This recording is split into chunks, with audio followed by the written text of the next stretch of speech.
We're back. It's week 3. You're not going to get rid of us that easily. It's T-Sibs, VI, and Maranaconda here for LGAHLPSN this week. And you're probably admiring the nice, pretty graphic that you're seeing now on the show. We could thank Derms18 for creating those for us without anybody telling him to do it. He just did it on his own. So great job, dude. It is the week 3 recap. And again, we welcome in VI, Maranaconda to the show. Guys, how's it going this week? Fantastic, Sibs. Doing good this week. I'm doing wonderful. I can't wait to get this going. I can tell by how excited you sound. I'm reading something, Sibs. Come on. Let's not be doing prep right now. I think we should be ready for the show. Oh, no, not doing prep. I am prepared. You are prepared. A lot to talk about in week 3. And I forgot who said it on the chat. The week, it was Vibes, I think, right? He said season starts week 3, week 4. So yep, the season has started, I guess, by his standards. In week 3, great things to talk about. Let's just talk about some of the basic things that happened in week 3. There have been a lot more games streamed. Again, you guys are doing a great job getting your game streamed out there for other people to see, for us to look at. And, that's, I think that's really good news to be able to know that we are getting that involved in it again, Moran. I think it's nice to see that the people are taking that much of an interest, and they're using the site for what it is, and they're providing their games for other players to be able to watch. Yeah, I say give yourselves a round of applause. We're really starting to get a lot of games posted to the site this week. We had 83 games this week, I believe, posted to the site, which is a very good improvement from last week. I think it's getting everybody engaged. It's getting everybody involved. People are really starting to care about what's going on. I'd also like to say thank you to everybody out there who've had nothing but good things to say about this show and what we're doing here. And I absolutely love what we're doing here, and we have a blast doing it every week. And it's just adding to the culture of LGAHL. I think we really got a good thing going here, and the amount of games that are starting to be streamed to the site on a weekly basis, I think really reflects that, and where we're headed as a league. And go ahead, VI. Go ahead, Sibs. No. You sure? Yeah, it's all you. Okay. Yeah, the 83 games to the site is big this week because I believe last week the number was 53. So we got 30 more broadcasted to the site this week. And because of that, last week we begged for that Stars Goals game to be broadcast to the site. And it did not disappoint. I watched that game on Sunday night. And, it was really fun to watch. 2 solid defensive teams with good offensive talent going at each other. And it was a back and forth game. There was a lot of possession in each of the offensive zones. The goals handled the Stars 6-3, scored a couple of late goals in the third period to spread the score out, but the game was close all game. And those are the kind of things we're looking for on the site. I heard you in your podcast with Tris on I think it was on Wednesday. Yeah. He was talking about esports and getting people to watch games through the site, and that's really what we're talking about here with the broadcast. It was really fun to watch that game on Sunday night, and I also followed up by watching the goals versus the Amerks, and the Amerks pulled out a 5-3 victory, in really in dominant fashion. I believe they had like 9.5 minutes time on attack to 3.5 for the goals, and the goals kept it close on the score sheet, but the Amerks they look tough. Yeah, they're absolutely going to be a force to deal with all season long. And like you mentioned, the interview with Tristan Hodge on Wednesday It's up on the League Gaming YouTube channel. You can go listen to it again. One of the few times that you're going to hear very little from me and a lot from my guests, because Tristan had a lot to say. He had a lot of great information, and we all get an idea of what's in the head of the guy who is, who started all this and where he's going with it. And I think his vision and what he's trying to do, is leaps and bounds over what we're seeing anywhere else in this kind of platform. So if you haven't listened to it, check it out on the League Gaming YouTube channel. That we're getting a lot of great viewership, a lot of great feedback on the podcast. Thank you for that. More than happy to listen to all your suggestions. We're trying to incorporate some of that stuff as we go along. So again, thank you for your support, your response, and we're going to keep on trying to bring this to you every Saturday night live, so you have a chance to respond. And go to the YouTube page and make some comments and questions, and we will try and get to them as soon as we can. You talked about the big game Sunday. Now, another thing to talk about this week was the fact that there were 78 total trades made in the week. And we thought when we were in the 50s, we saw a lot, Moran, but we, again, we're seeing that early season turnover, I suppose, right? Oh, yeah. Constantly tinkering, I guess is the way I can explain it. Guys are constantly trying to get that right stew, that right recipe. And, I would think that a lot of guys are getting it down to, just a couple more ingredients but I would think rosters are really starting to solidify by now. I would be surprised if it goes up that high again next week, but you never know. There is such a thing as over trading, I would say, for sure. But it's we had over 20 more than we had last week, so it's definitely still climbing. But I would expect that to peak out at some point here and start to decline as we get deeper into the season and closer to the deadline. I would start to think that rosters should be getting finalized by that point, and people should really start digging in and trying to make a push for the playoffs. What do you think about that, Jonathan?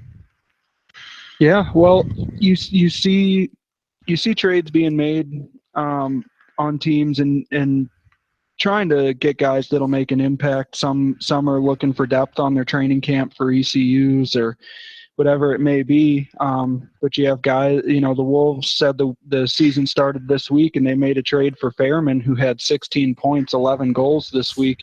So you can see that some of the trades do pay off tremendously.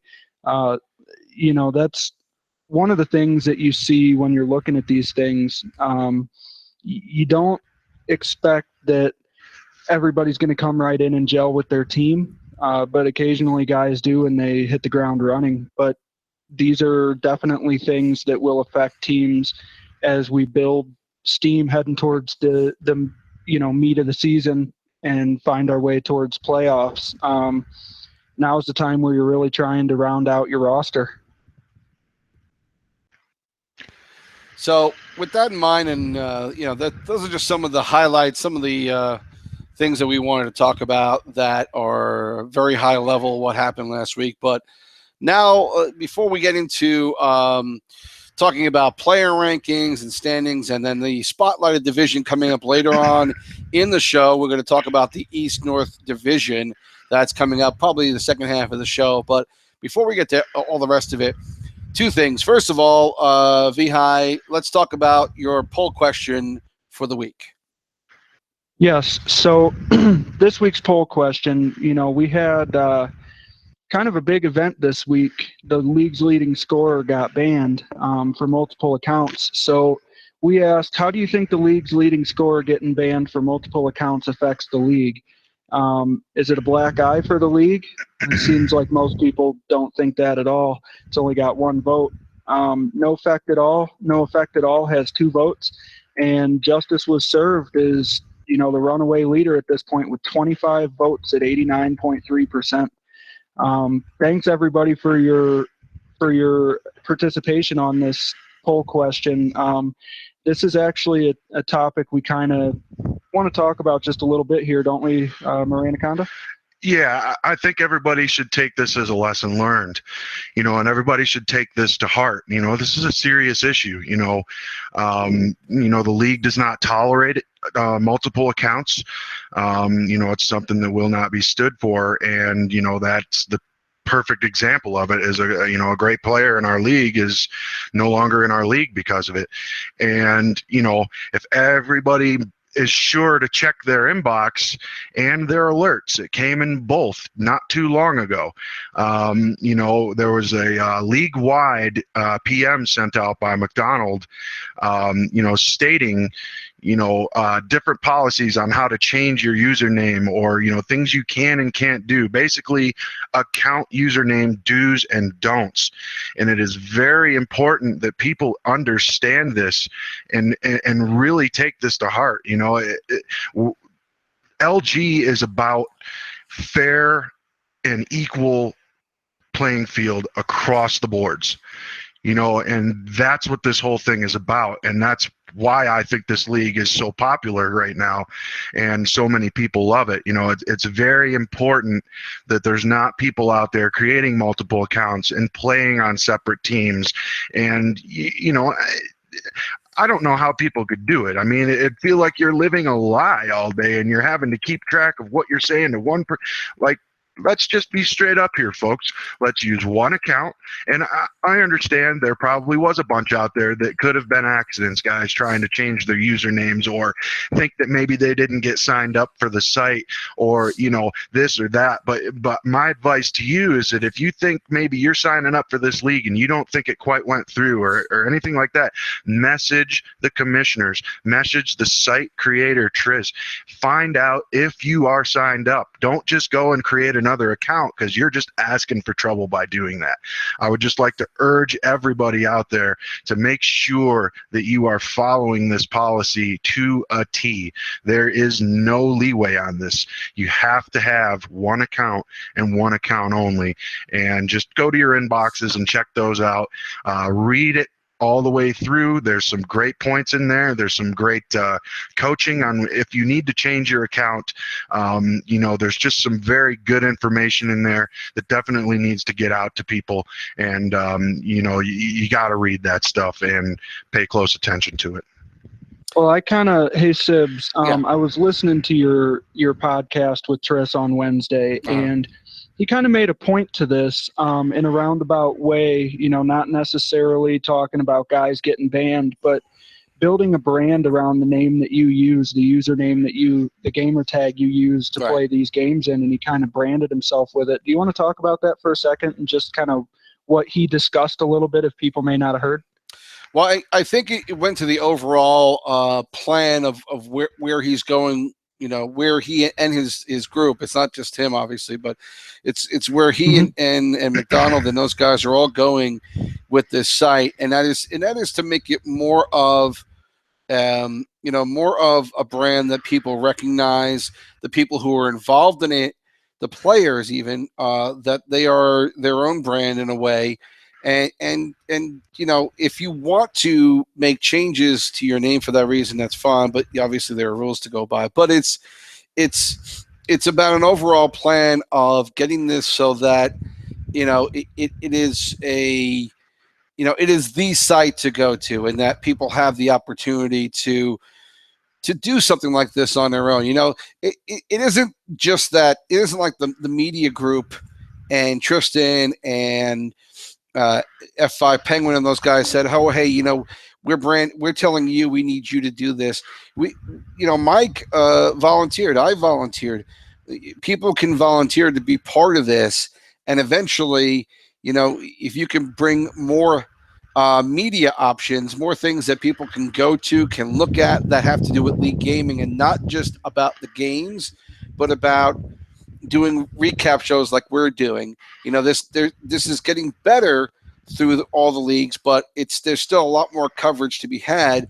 And if there are people who want to get involved and want to be part of this, from the very beginning, when you pick your name, and I wish I had thought about it when I picked mine, because it might have made more sense to make something specific. This is your brand. your name here is your brand. It's what people know you as, and you want to make it something. You want to make it something that people are going to remember. That is something that you want to really be recognized, and be, in the end, you want that brand to be something that is respected. And when you're doing multiple accounts, obviously there's no respect. Once people know that about you, that name is going to be synonymous with somebody who broke the rules. And so, all those things have to be considered when you're creating your user. If you're thinking about, creating another user on LG, just don't do it, obviously. So you don't think I should change my name to Marantula? No, we have one Moran already named by something that you freaking find on the Sci-Fi Channel, apparently. Well, it's just very important, that the word's out there about this. You're not going to get away with it forever. You're eventually going to get found out, and then you're going to be gone. Yeah. And personally, I love this league. I would do anything for it. I volunteer tons of hours a week to this site. I love it. And like you were saying, your name is your brand. It's your reputation. How do you want to be remembered, and how do you want to be known throughout the league, is the way I feel about it. And I wholeheartedly believe with your name being your brand. It's how people know you on this site, and it's not, stats and all that. Yeah, it does matter, absolutely. But how is your persona on this site? Do you treat people fair? Are you a good person? That's the important stuff.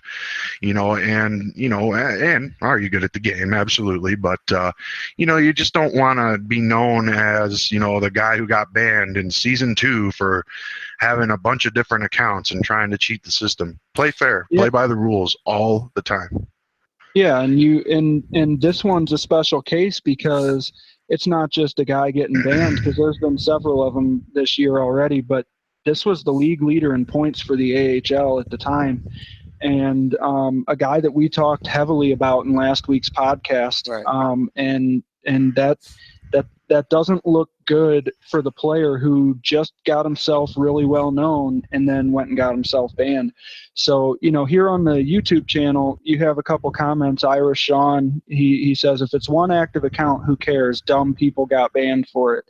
Tom England responded, rules. He wasn't doing it right. And I think that's exactly right. You don't need... Follow the rules.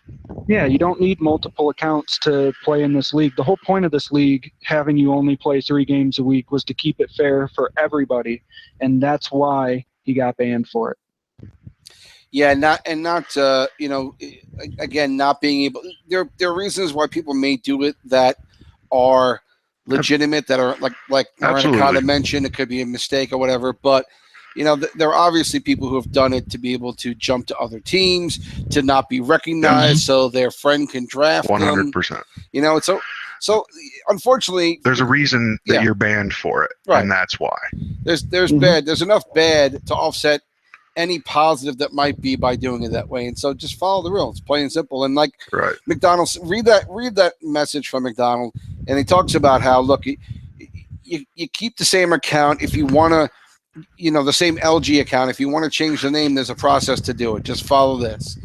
And on the positive part of the branding of the name, just want to quickly just mention, there were some times early on in LG where, Tristan or somebody posted that so-and-so who was a longtime gamer, has been around with us for so many years.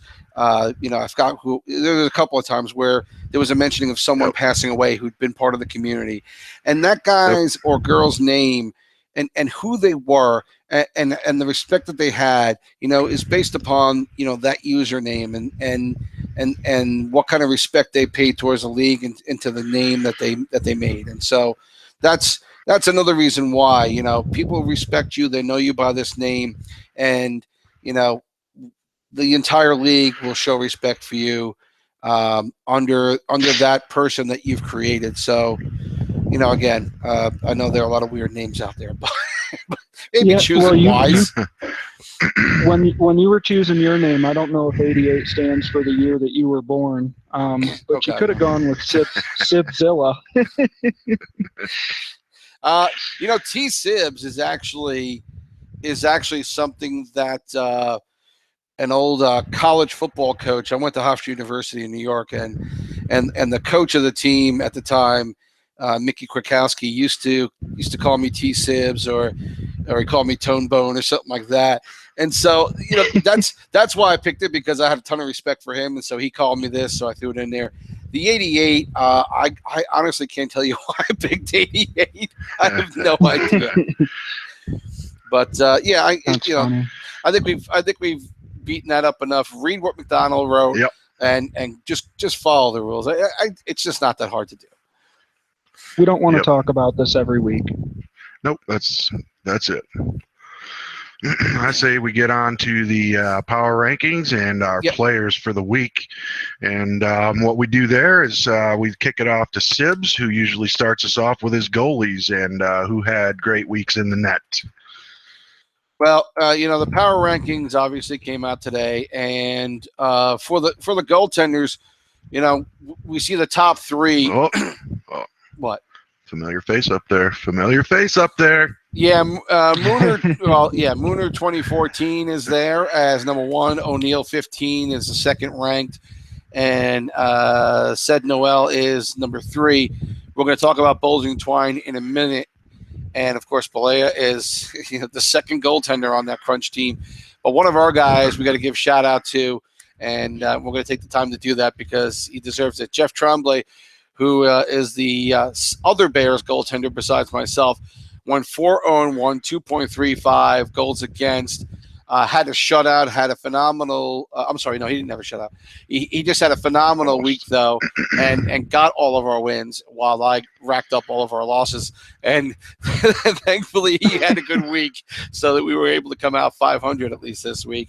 So shout out to Jeff for a solid week in goal for the Bears. Incredible. And so let's talk about, there are 2 guys within this list that I did want to talk about. Number 1 is Mooner 2014. Again, 6-0-0 for the week. Let me just get to my stats page. He was in that, he had a game against the Texas Stars this week, a 3-2 victory. It was a good matchup between 2 solid goalies, Apex Predator 724 being the other one in net for the Stars. In that game, the defense in the first period was struggling to deal with the Texas forwards, and so Mooner had to deal with a lot of plenty good chances right on net. He was able to stand up to it. Both goals that were scored on him actually went off a teammate, so there wasn't much he could do about either one of them.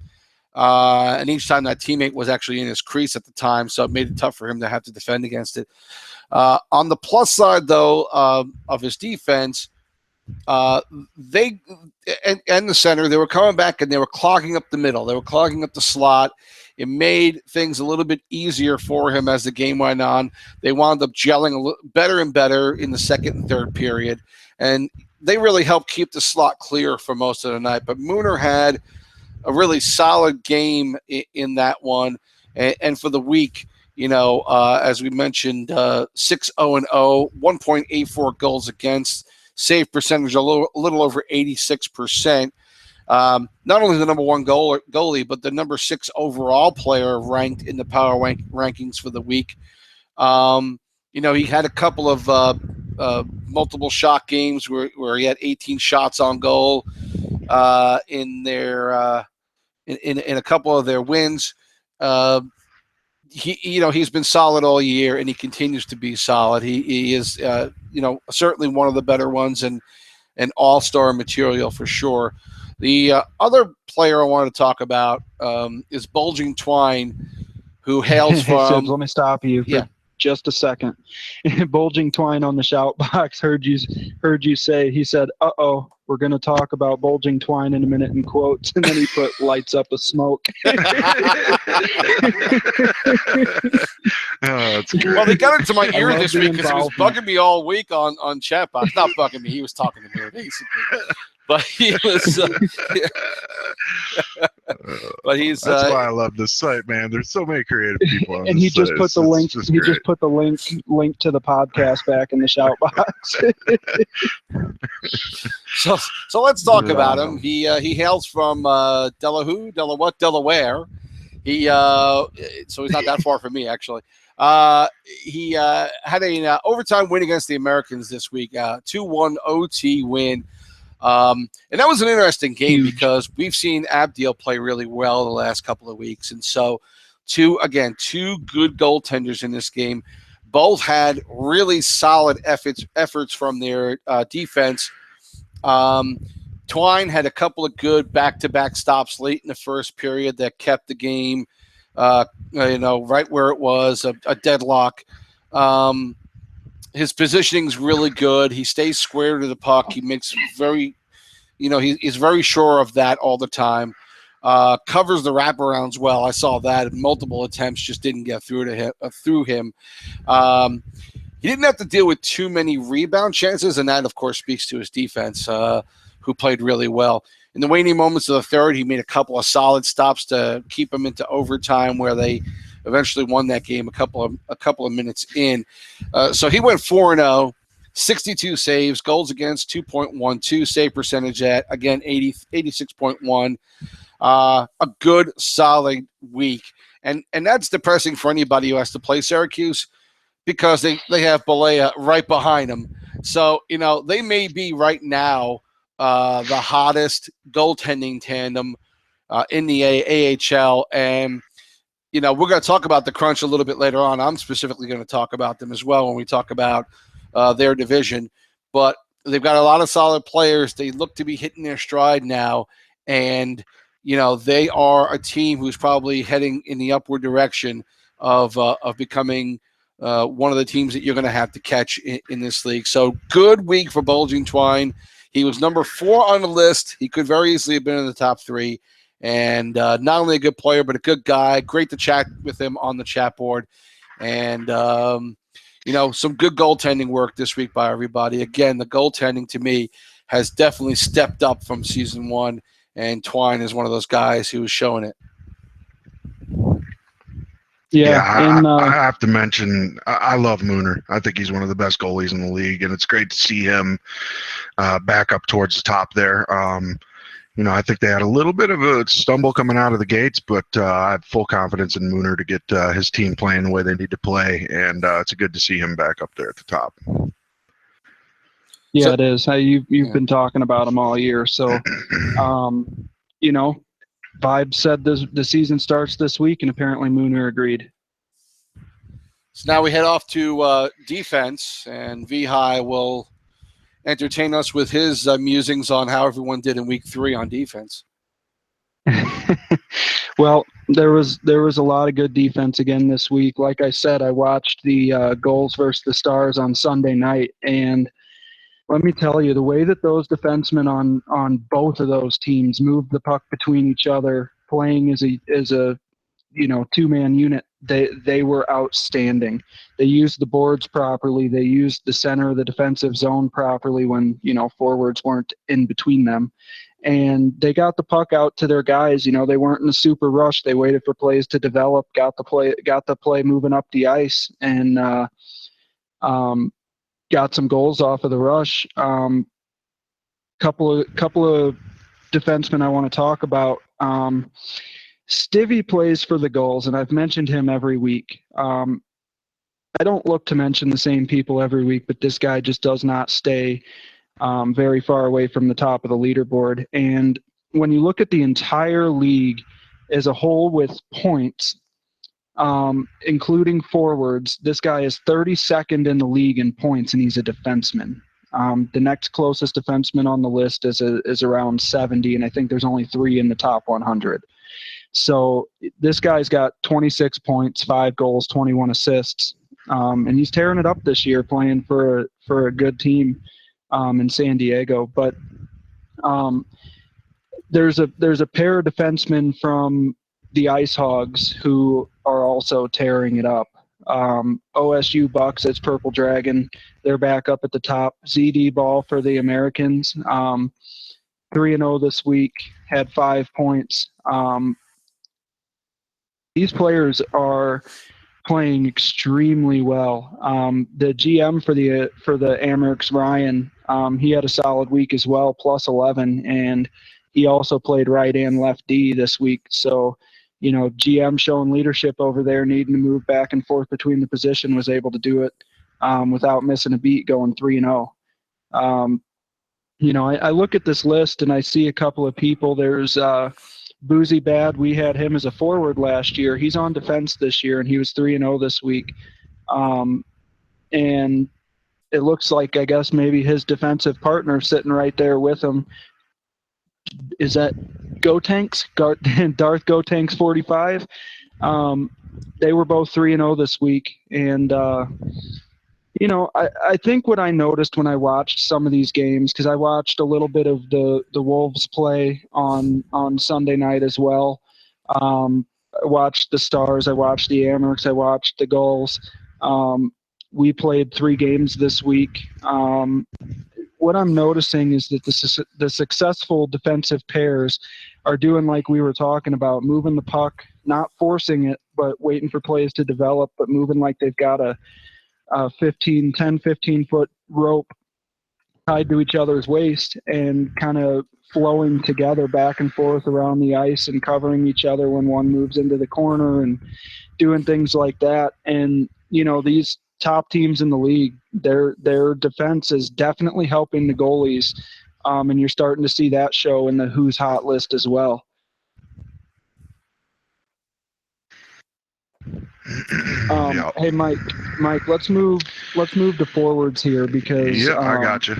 I'm going to jump right in and get my feet wet now. I'm going to jump in. I just want to say he's real.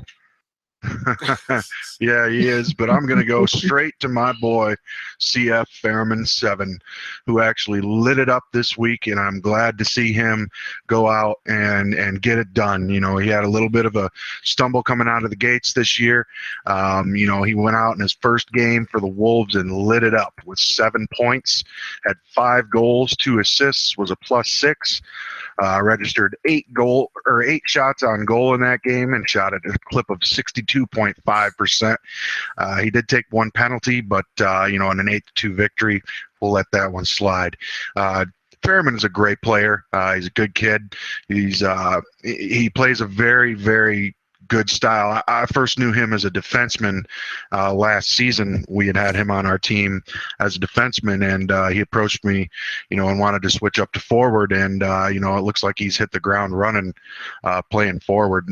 He played his second game for the Wolves against the Ice Caps this week, and had a hat trick in that game and chipped in 2 assists, was a +2, registered another 9 shots on goal, and had a 33.3 shot percentage, did not take a penalty.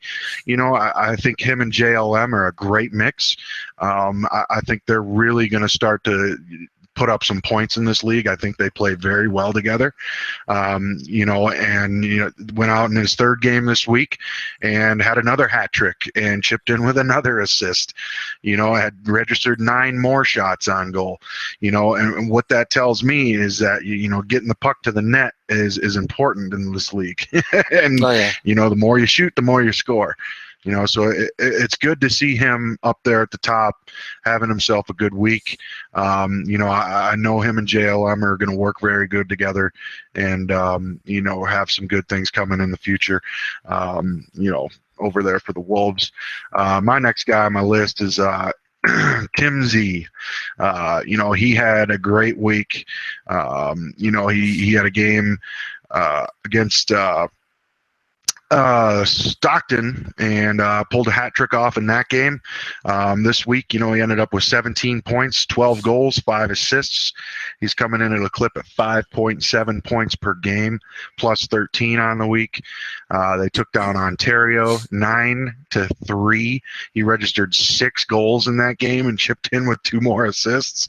Like, this guy is on fire this week for the Rampage, and I'm sure Mooner's glad to have that goal support up there. Oh, sure. And played and had a game against the Barracuda as well, where he registered a hat trick in that game as well and chipped in with 3 more assists. It registered 13 shots on net, which is huge. Shoot the puck. He's had a great week here. He really stepped it up, and it sounds like the Rampage are really starting to get going out there in San Antonio. There's several people. Big Beefy over there for the Wolfpack. He's having himself a good year. He had 13 points this week and was a plus 16.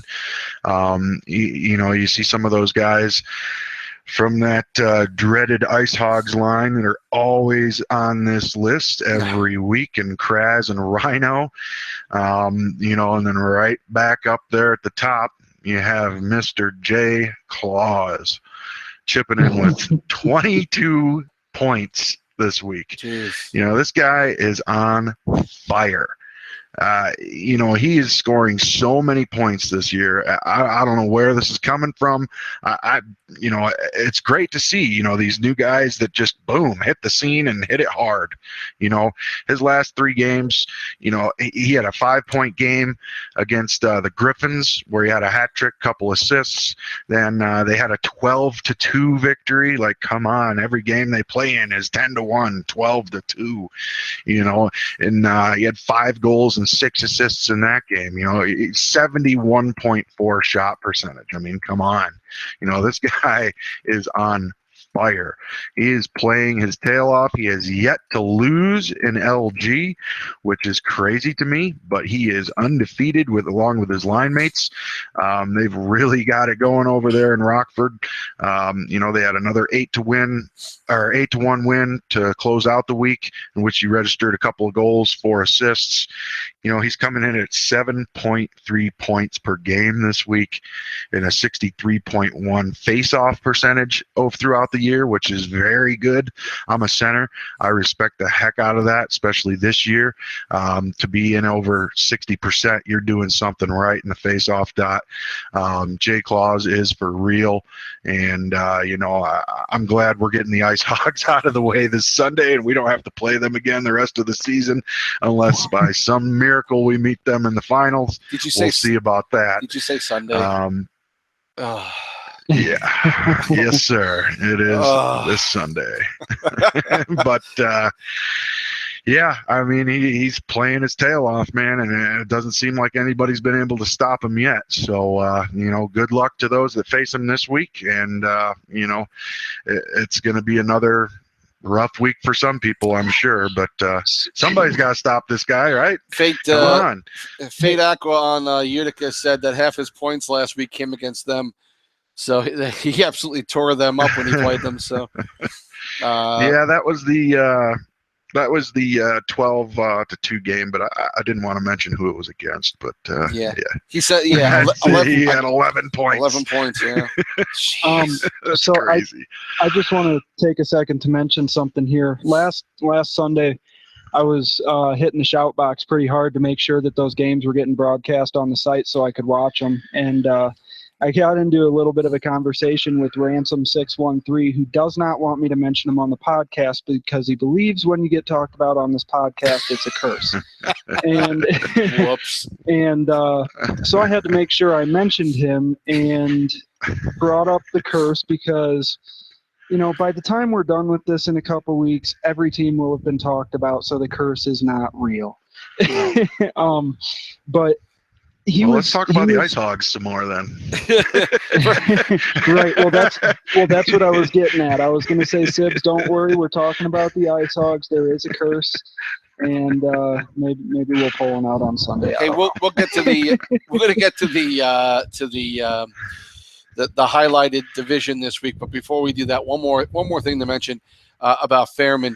JLM this week took full credit for Fairman's success with the Wolves, and 11 assists. Which I don't think anyone's shocked that JLM took all the credit for it. But just so you know, he apparently did a lot of good work with Fairman this week. So I'm sure he's loving that he's over there with them on the Wolves. Yeah, Fairman's a great player, and that's all I can say. He's a very good player. All right. Let's. Well, who are we gonna shine up here? Who are we gonna shine up? The What do we Ice got for our Hogs. 3 stars? Oh, we still got to do 3 Sips, stars. why don't you go ahead with your star of the week on your goalie side? I know Bulging Twine's not going to be happy, but I have to go with Mooner 2014 just because, again, almost a near flawless week. And, you're not going to get too much of a better goaltender in this league than Mooner, and he may wind up getting a lot more of these as the week goes on. So he's my number 1 goalie for the week. Jonathan? I'm going to have to give my star of the week to Stivvy. I can't not give it to him. This guy is consistent. He's constantly up there. Some defensemen that are listening to this podcast right now, prove me wrong next week. I'm not afraid to pick a different defenseman, but this guy has been solid all year. And, the way that he puts up points, but also his team wins the games that he's in. He's got a really solid record on the year. I think he's only lost 2 games or something like that. He's my star for this week. And I got to go with, who I'm going to go with. These guys are making it too easy on me. Last week we had the player that will no longer be mentioned. This week we have Jay Claus ripping it up again with 22 points in an 11-point game this week. This guy's on fire. Somebody put him out. Somebody put him out soon. While GMing his team. Right. On top of being the GM, absolutely. Wow. Which is even more impressive. GM who can actually play I'm really going well. with Jay Claus. All right, so division leaders. What do we got for division leaders around the league? Well, we've got, we're going to talk about the East-North in a bit, but, we still got the Wolfpack on top of the Eastern Atlantic. Not by much, though, with Portland and Providence right behind them. Providence on a 5-game win streak. And so they are just 2 points behind Hartford and tied with Portland in that division. 11-3-1 and 1-goal games for Providence. Yeah, exactly. And the Crunch not far behind them in the East-North with an 11-2 1-goal game victory margin. They are a point behind Rochester right now, who are in first place. Binghamton is 2 points back, and I think they're quietly having a solid season at 17-10. The Ice Caps are there as well with 14 points in the East-North. Western Central has the Ice Hogs on top, 3 points over Chicago, 7 over the Lake Erie Monsters, who also I think are going to be a team that is going to be one to be reckoned with. They have a solid group. The Wolves are on a 5-game win streak, by the way. Manitoba Moose a few points back as well in that in the Western Central. Western Pacific, the Rampage with 38 points on top of the Golds, who have 36, the Stars 35, the Barracuda 31, and the Condors 30. Neck. 5 teams, 8 points apart. Neck. I would say that the Barracuda are staying in this race. It looks like majorly by 1-goal games, they're 11-1-1, and those tight games are going to be the ones that, in the season, some of these teams, these 1-goal games are helping them stay up in the standings. But when you get to playoff time, there's, chances are you're going to be in a lot of 1-goal games, and your ability to win those is going to be huge. Look at the Rampage just ripping out with 11 wins in a row. That's good to see. That's good to see that they're finally back on track over there. They got a great team. And and then as you mentioned, the Bruins and the Wolves right now with the longest win streaks at 5 games.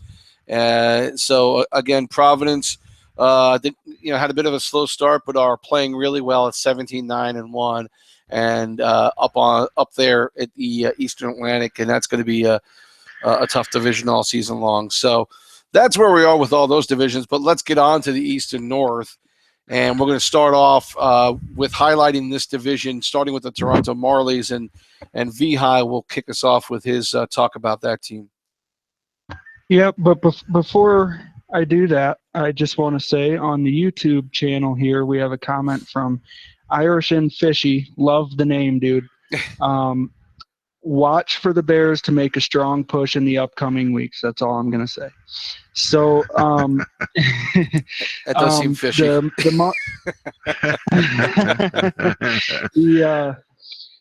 The Toronto Marlies, they are sitting at the bottom of this division, and their management just changed, I believe. And yep. One of the toughest things to do is come into a team that's already set, has a roster there that you may or may not know guys about, and become a GM. Lazy, aka Stoner, took over for FU Up,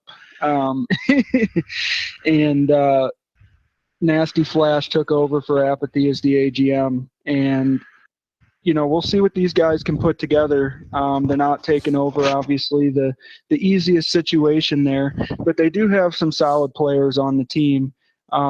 B-Dog 33 has 15 points on the year in 8 games played. So, and Lazy, aka Stoner, he's got 10 points. They got some guys that are putting up some points, and they could be getting it together here. It's a tough situation when you have a change in management, and I can't imagine, the pickle they're kind of put in here. But we'll see how it turns out for them. I hope the best for them. I guess next we want to move on here to the Utica Comets. I think, Mike, you got them? Yeah, I got Utica and my boy Fate Aqua over there with the AGM of Evo.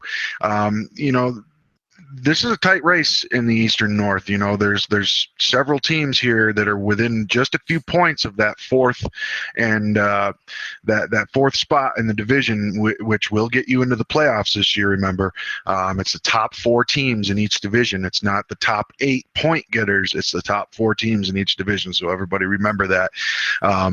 Utica, they went 6-3 this week. They had some good wins. They won 4-3 over Rochester. They took down the Ice Caps 5-4. They also took down the Wolves 5-0. They shut the Wolves out this week, which is a tough, tall order to do there. Utica took a huge hit at the beginning of the year with Dane being banned, and so they're kind of, they're right there in it. They're not too far away. There's a very tight race for that 3rd and 4th spot in that division, and even there's definitely a lot to be seen in that division still. So a team sitting at 25 points is not out of it by any stretch of the imagination. Saving Aces is having a great season. He's a great great right winger over there in Utica. He's putting some points on the board. He's got 16 points in 9 games. He is 5-1-3. So he's been part of a unit that's picked up points in 8 of their 9 games. So you can't be too disappointed about that. You got Kilbrick Extreme. He's 5-2-2. And he's got 16 points on the season. 10 goals, 6 assists. They've I could see Utica definitely getting it together. They've got a huge week coming up. They've got 6 of their next 9 games are against division opponents, not conference opponents, division opponents. So they've got a lot of work to do this week, but they can gain some serious ground this week as well, with 6 of those games being against division foes. And, I see Utica definitely getting it together and making a push here. They're not far out of it. And, that division is definitely close, and there's definitely points to be had. And we'll kick it over to Sibs to take care of the Devils. The Devils are led by their GME Dipper, their AGM Ass of the Year. They had a 3-game winning streak in week 2. Yeah, it's an interesting name. Talk about branding. After a 3-game winning streak in week 2, and look, we played them, and we were the last win in that 3-game win streak. They look like a team that had a lot of good things going offensively. They move the puck well, and they can put the puck in the back of the net. We learned that firsthand and roughly. After that streak, they've gone 4-8 in the last 12. They've been spotty each and every week. They just can't seem to put any kind of win streak together. They've made plenty of trades, and that certainly, I think, has a lot to do with the chemistry of the team. Even if they're good trades, when you start mixing things around as much as they have, the chemistry is going to be lost. I think that may be what they're suffering right now. Their goalie, O'Neill, has played solid in net. He was the number 2 in the power rankings this week. So that's helping them stay in games, but they still can't string together wins at this point. The talent is definitely there. We've seen it. They definitely need some more stability in their roster. We mentioned O'Neill. Strength Legacy is another solid player. We've seen Technics 79. We like him a lot. We think he's a solid player. There's talent on this team. They just need to start playing as a unit, getting more games together, forming that chemistry. I think that's where they're really lacking. And like Mike said, with Utica, I think the Devils can certainly be right up there when they start being able to understand how each other plays and get right back to the kind of scoring that they're capable of doing. They're there. They just need a little bit of a chance to get some continuity going between the teams.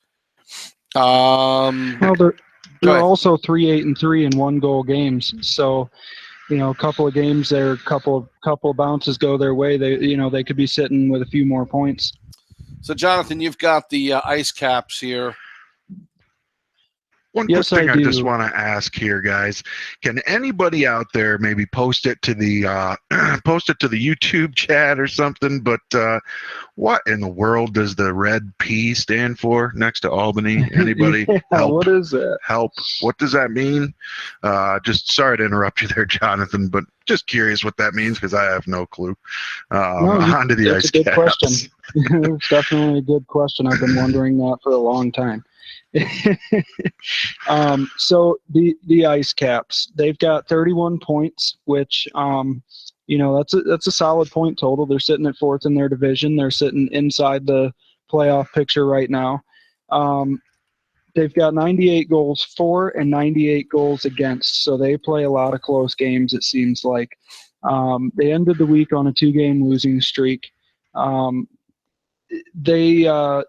2 games they lost in the week were against 2 division foes in the Marlies. 5-1 they lost to the Marlies and 6-5 against the Americans. So there's another 1-goal game right there, and that's against the division leader. But they did beat the Condors, and they played a close game with the Crunch. They lost 4-3. They lost to the Chicago Wolves. I mean, they had a rough schedule this week, but they're still sitting there at 31 points in a playoff spot. I got to give a shout out to Cargo Dog. We know him pretty well. He was on the team last year. Super great guy, solid defenseman. They've got their goalie that he handled us. I mean, he's 8-7-1. Of course, I'm talking about their AGM Pestilence. He's 8-7-1. I can't believe he's got 7 losses because that guy is an outstanding goaltender. But their GM is Filthy Habits over there, and he runs a pretty tight ship. He's got Mr. Giroux with 28 points on his team here. And with 28 points, he has only 8 goals. He's got 20 assists. He's setting people up, which is it's very important to have a setup man on your roster. They also have Toffoli, who's got 26 points, 8 goals, and 18 assists. Looks like Rich Rocks does a lot of the scoring. He's got 15 goals and 7 assists with 22 points. This team is a tough team. They're 14-10-3. Filthy Habits is running a team over there that is tough to play against. We played against them this week, didn't we, Mike? The Ice Caps. I can't remember if we played them. This week or last week? That was last week. It was last week. But we played against them, and it was a tough game. I believe we lost 4-1. I can't remember quite. But they are a tough team, and Yep. They're going to be right in the thick of this thing come playoff time. I'm confident in that after watching them play. And with a goalie like that, he's not going to stay down if you kick him down. I would agree with that. Ice Caps are doing a good job. Filthy Habits does run a tight ship, and they're right there in the thick of it with, 1, 2, 3, 4, 5 other teams. That division's really, Rochester's a great, I think standing out right now, but that division's wide open for the top 4 spots, I think, in my opinion. On to Binghamton, and they're sitting right in that 3rd spot in the division with 34 points.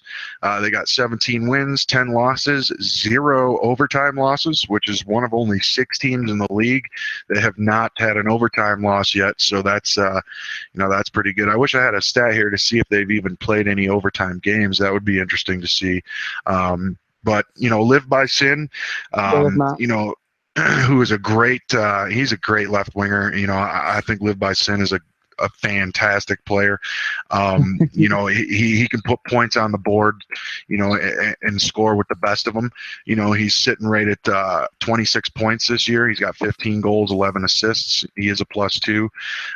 For some reason, it's strange to me that he's such a good player, but he's sitting at 4 and 5. But he's a great player. Barris is their AGM, who's a really good guy. Him and I talk all the time. Via texts and stuff and on Skype and such. We don't technically talk, but we keep in touch. They've got a great goaltender over there. Binghamton's definitely sitting in a good spot. They had kind of a, they went 5 and 4 this week, but they did pick up 2 division wins, one over the Ice Caps and one over Utica. They also did take it to the San Jose Barracuda, which is a great win because we all know how good San Jose is. They're putting together a good season. I think they have a good team. They definitely have great management. Assisted is, having a great year so far. He's 6 and 2 in his games. He's got 27 points. The thing that I like about their big 3 is what I would call them. They got 3 guys that are over 20 points on this team, and all 3 of those guys are, in Assisted, Live by Sin, and Cinnabons. They've all got almost as equal amount of goals as they do assists, which is really good. I think that's key. That means you're playing the full game. You're setting your partners up. You're putting them away when they're giving them to you. So I think that's very important to have a good mix of goals and assists. And Barris is a great defenseman. He's doing well on defense this year. He's got 9 points. He's a +3 with a couple of goals and 7 assists. I think the Senators are going to make a push here. They've set themselves up nicely. It is a grind of a season, but they're sitting in a good spot. I think they have a good, solid team. They have 2 good goaltenders. Trouble Kid is an amazing goaltender. He's playing very, very good this year. He's 11 and 4. He's standing on his head on a nightly basis. Play Ice Hockey is another good goalie. So they got a great pair there in Binghamton, and they have an interesting schedule coming up this week, with a lot of, they have some division foes as well. They've got the Ice Hogs coming up this week, Texas. They've got some interesting games coming up this week, and they also have, 1, 2, 3, 4, 5. They have 5 division games coming up this week, so there's a chance to gain some ground there. And I really like what Binghamton's doing with their team this year, and I think that they're going to make some noise. They are chasing another team over there in Syracuse, which is where we're going to throw it over to now, and we'll let Sibs talk a little bit about the Syracuse Crunch. One quick second here. Yes. You wanted to know if they play. You want to know if they played any overtime games this year. Binghamton is 8 and 6 at home and 9 and 4 on the road. They have not played any overtime games, I would think. They've not lost any.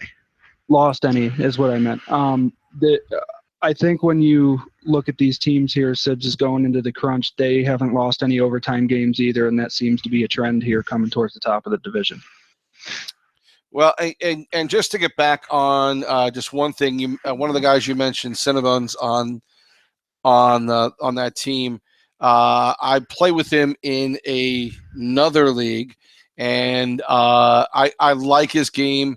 He is a good team player. He is just a good guy to talk to during the games, and I'm glad to see him doing really well because he is a solid player and a good all around player. When I say all around, I don't just mean on the ice. I mean how he communicates with his teammates. So good to see that he's doing well and that he's on a solid team. Let's talk about Syracuse. They are, like I said earlier, they are doing incredibly well. I know JD for the was mentioning earlier that some really good moves have been made on this team for goaltending. Not to pat himself on the back, because he did pick up Bulging Twine recently. For the end, Matt the Cool Cat, the AGM, have done a nice job with this team. They've won 11 out of their last 12. 10 of those wins, they're keeping their opponents at 3 or less goals in the game. They are 11-2 in 1-goal games, as Jonathan mentioned earlier.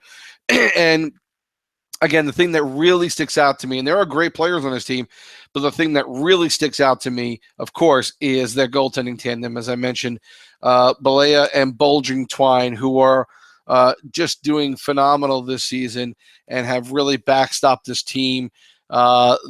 They have had some great win streaks all season long, and if you look at the trades they've made, they made a trade to pick up Icy Hawk. Yeah, he's a solid player. Seb Crackpot is another guy who had a great week this past week at 5-1. Actually, that's his full record. They have a bunch of good, solid players on this team, and they are playing as a unit. If you watch any of their games, like I said, I had a chance to watch Bulging Twine and his team a couple of times this week. And again, a good, solid team effort. They pass the puck around. I'm going to harp on this over and over again. They use their guys at the point. They get it back to them. They take shots from the point. They look for opportunities. And then there are times when they walk right in on the slot. They mix it up. They spread out the defense. And that is why this team, along with this great goaltending, could very well be in the big game at the very end. I expect them to make the playoffs. I'm saying that right now, unless they wind up losing some guys for any reason. This team is a very, very solid team with great backstops, and hopefully they don't lose anybody or too many guys to the NHL. If they keep this unit together, they will be there at the end. They've got a good mix of games coming up this week. Tomorrow with Lake Erie and Toronto. Then they've got Albany and Binghamton on Monday, and then their first game on Tuesday is Utica. So a mix of some teams that they should have victories over and a couple of teams that, like Binghamton, who are going to be a fun game to watch. That's Monday night at 10:30, Binghamton and Syracuse. I think that's a game. Hopefully it gets streamed, and we'll get a chance to watch these two teams in action and really get a chance to see what they are capable of and how this turns out in their division. That leads up to the number one team, which we'll all talk about, and that's the Americans. Let's start out with Maranaconda and his initial thoughts on this team. Hold on one second, Sibs. Is 747 on YouTube? Is that JD? Sibs might be. Yeah. I don't know if he says that the P is President's Trophy. It's a glitch. Okay. Oh. Which would make sense, though, that the P would be on one team. Okay. So, you want to take the Americans, or you want me to start off here real quick, Mike? We'll go ahead and jump right in. I think Ryan is doing a great job. He's a fellow Buffalo guy over there. He ended up getting the Amherst, which is, I'm super happy for him. I wish, that's my team. That's my AHL team in real life. Sir. And, we got to support guys that are from our neck of the woods.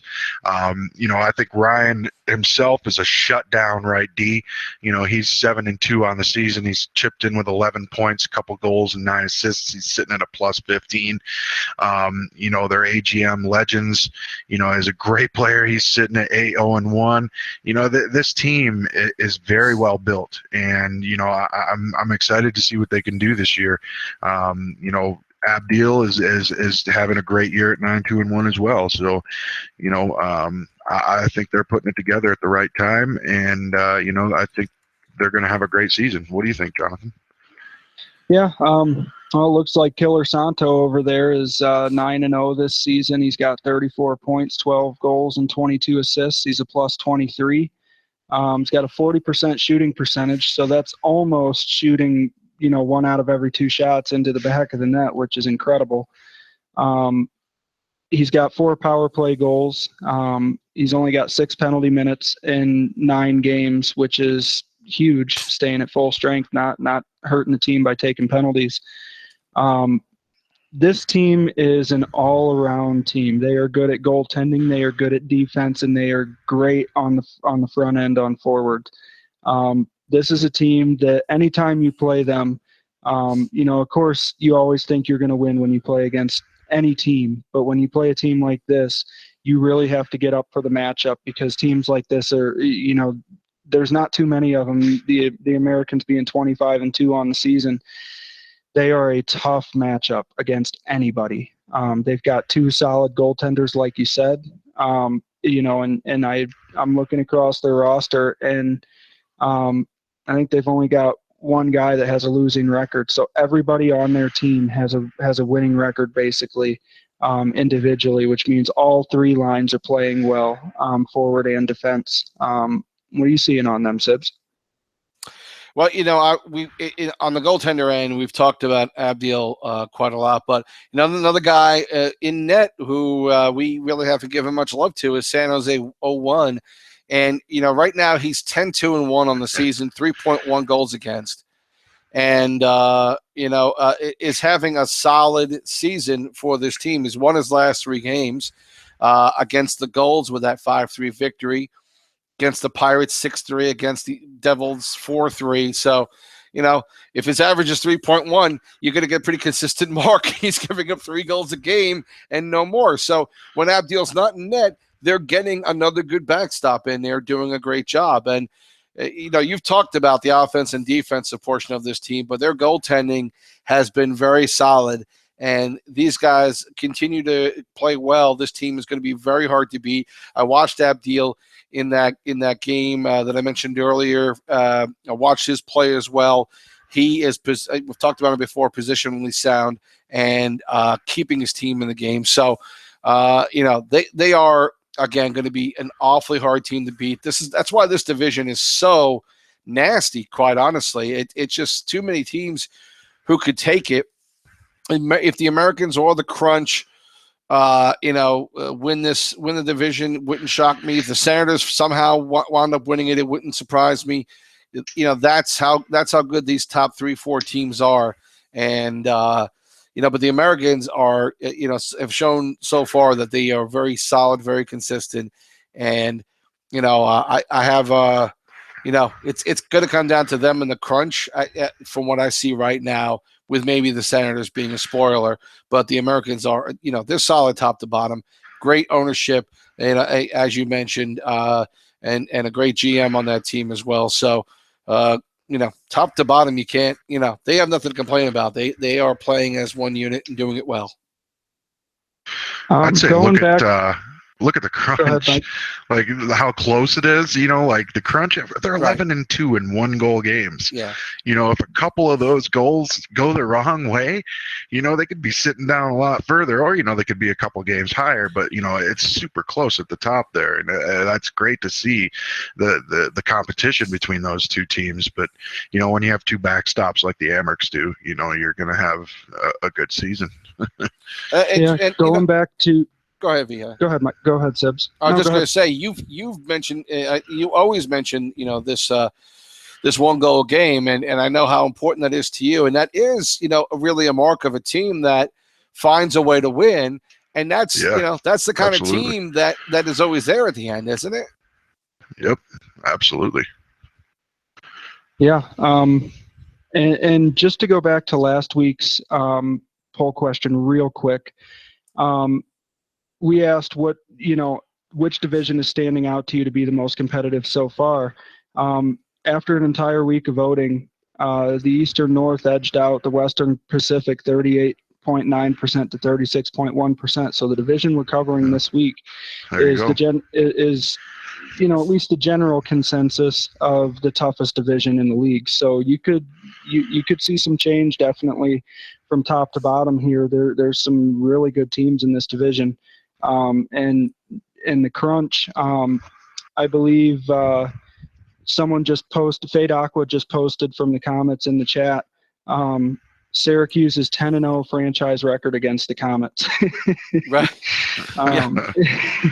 That's funny. That's kind of like the Bills with the Patriots. Right. Quick trivia there.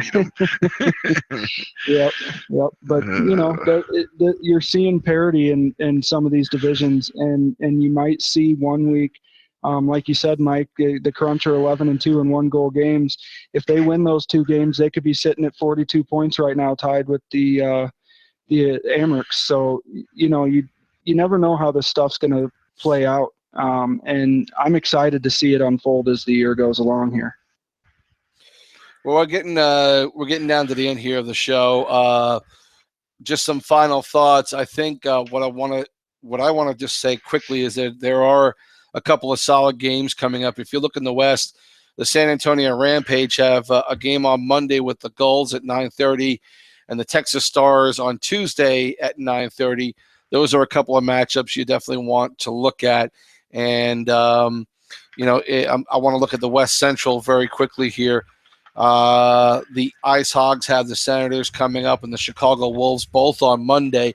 Another 2 solid games to watch.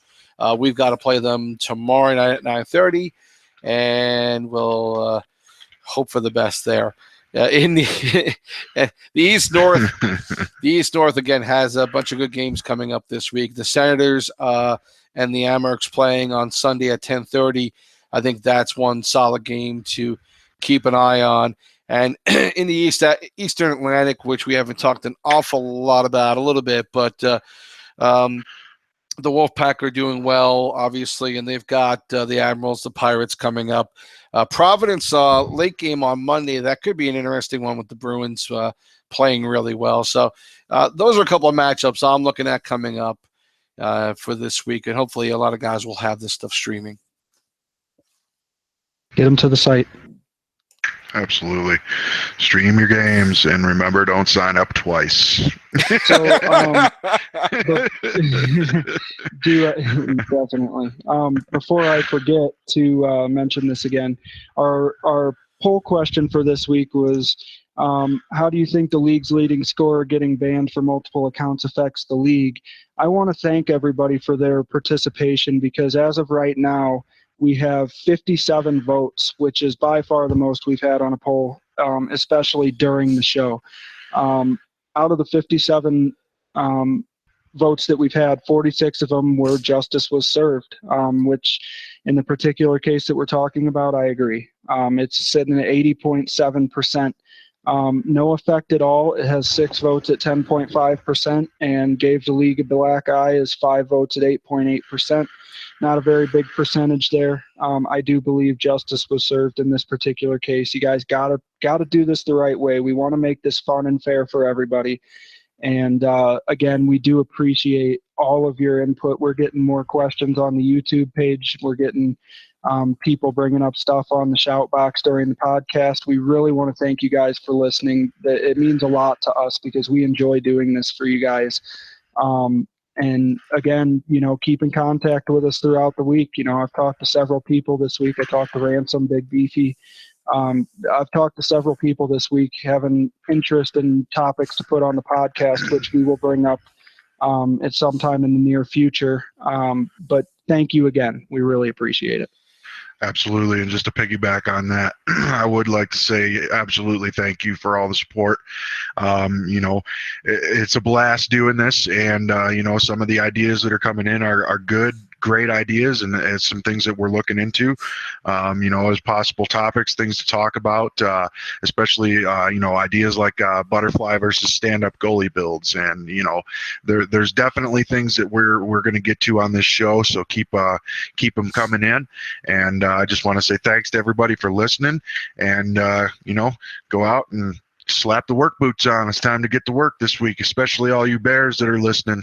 Let's get to work and go out and have a good week this week. 50 votes for justice was served. It's a new milestone.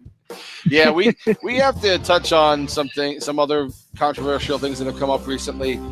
Goaltenders have been talking about butterfly versus stand-up. We've talked about in the chat box they've been talking about wraparounds. So we need to start addressing some of those. Maybe on the next show we'll get to at least one of those, and get your ideas and get your comments on it as well. Again, Vihai Maranaconda, thanks. I appreciate it once again. Great job as always. All right, everyone, we will see you next week. That's it for week 3 of the show. And keep coming in with the thoughts and ideas and your feedbacks on the LG site, on the YouTube channel as well. And we will talk to you next Saturday night.